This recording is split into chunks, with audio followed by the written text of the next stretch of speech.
আপনারা দেখছেন final exposure, সবার সাথে সত্যের পক্ষে।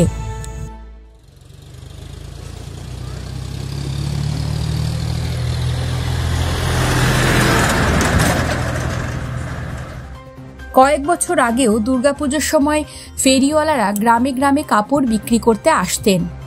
শোনা যেত সেই বিখ্যাত ট্রেডিং ক্রাই, শাড়ি নেবেন গো শাড়ি। এখন সেসব অতীত।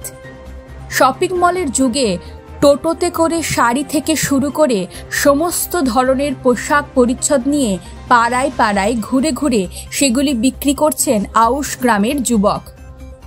কেউ কেউ একেই বলছেন দুয়ারে বস্ত্রালয়। টোটো করে নিয়ে বেরোলে দেখা যাচ্ছে ক্যারিং খরচটা, মানে যে যাতায়াত যে খরচটা, এটা একটু সেভ হয়। টোটো চার্জ দিলে মানে টোটো চার্জের মধ্যে ঘুরে আসা যায় না, যাতায়াত করা যায় না, এই জন্য টোটোর উপরে চলছে। কি নাম? রণজিৎ মন্ডল, বাড়ি নোয়াদার ঢাকা। গনপুর থেকে সৌভিক সিকদারের রিপোর্ট, ফাইনাল এক্সপোজার।